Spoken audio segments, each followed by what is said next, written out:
अब ध्यानाकर्षण के लिए जो गलगोटिया कॉलेज के लिए मैं इनवाइट करती हूँ माननीय सचिन यादव जी। अधिष्ठाता महोदय, आपने नियम 56 पर जो अभी हमारे यहाँ एआई इम्पैक्ट समिट 2026 का चल रहा है, वहां पर हमारे उत्तर प्रदेश की एक प्राइवेट यूनिवर्सिटी गलगोटिया यूनिवर्सिटी ने वहां पर चाइनीज प्रोडक्ट को अपना बताकर हमारे प्रदेश, हमारे देश का मजाक पूरे विश्व में बनाया है। उस विषय पे मुझे बोलने का अवसर दिया, उसके लिए मैं आपको धन्यवाद देता हूं। 1.5-2 मिनट में कर लीजिएगा। जी मैम, फिनिश। बिल्कुल टाइम से। आदरणीय अधिष्ठाता महोदय, भारत का संविधान 51A(h) कहता है कि वैज्ञानिक दृष्टिकोण और सत्यनिष्ठा राष्ट्रीय कर्तव्य है। लेकिन जब हमारे प्रदेश की यूनिवर्सिटीज लगातार प्राइवेट यूनिवर्सिटीज के हमारे यहां बिल आते हैं और उन प्राइवेट यूनिवर्सिटीज को बढ़ाने का काम किया जाता है, ये कोई पॉलिटिकल मुद्दा नहीं है, ये सदन का मुद्दा है कि इस पूरे प्रदेश की निष्ठा का सवाल है।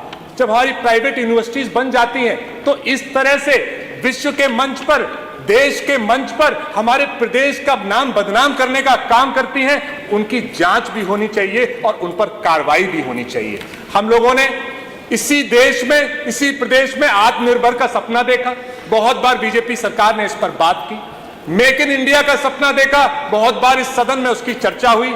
स्टार्टअप का सपना देखा, बहुत बार इस सदन में चर्चा हुई। आज उस प्राइवेट यूनिवर्सिटी ने एआई समिट में चाइनीज प्रोडक्ट को अपना बता के इन सारे सपनों को चकनाचूर किया है और नौजवानों के टैलेंट से खिलवाड़ किया है। आदरणीय उप मुख्यमंत्री जी पहले बैठे थे, ब्रजेश पाठक जी, कल परसों हमने जब रिसर्च पे सवाल उठाया था तो उन्होंने मेरा मजाक बनाने का काम किया था। उन्होंने कहा रिसर्च की जरूरत नहीं है।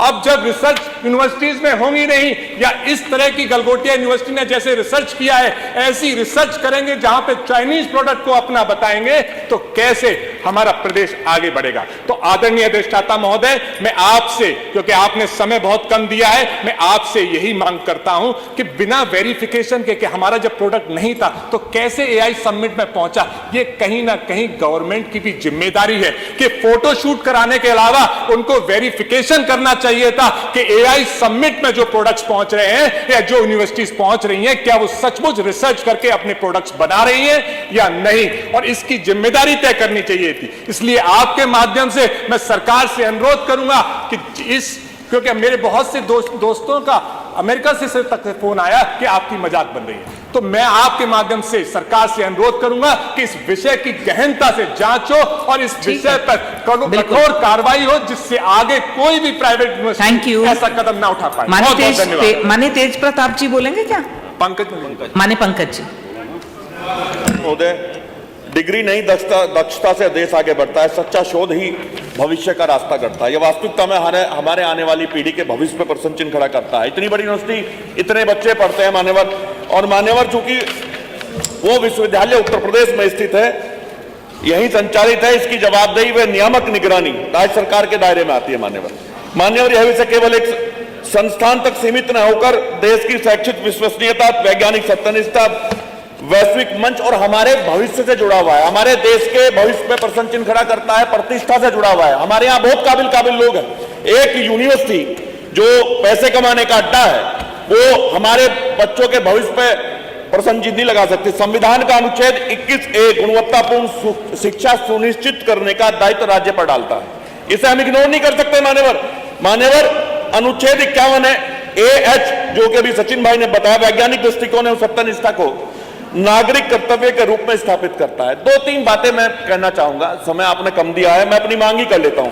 मैं सरकार से अनुरोध करना चाहता हूं, सरकार भी चाहती है कि हमारे बच्चे तकनीकी शिक्षा प्राप्त करके विश्व में जाकर के देश का नाम रोशन करें और अपने अच्छे भविष्य का निर्माण करें, आने वाली पीढ़ी को उसका संदेश जा सके। ऐसी यूनिवर्सिटी जैसी ये गलगोटिया यूनिवर्सिटी है, इसके संदर्भ में 2-3 बातें कहना चाहता हूं। मान्यवर, पूरे प्रकरण की निष्पक्ष एवं समयबद्ध जांच कराने की मांग करता हूं। संबंधित विश्वविद्यालय से तथ्यात्मक स्थिति का स्पष्ट विवरण सदन के समक्ष रखा जाए और दोषी पाए तो इनकी मान्यता रद्द करने की मांग करता हूं। नियमानुसार कठोर दंडात्मक कार्रवाई करके इनकी मान्यता निरस्त की जाए। भविष्य में एक संदेश जाएगा, हमारे आने वाले भविष्य का मामला। अगर इस तरह से भ्रामक प्रस्तुति कोई करेगा तो वो डरेगा और हमारे आने वाले भविष्य को हमारी नौजवान पीढ़ी का भविष्य मजबूत करने का काम होगा। धन्यवाद आपका। Thank you.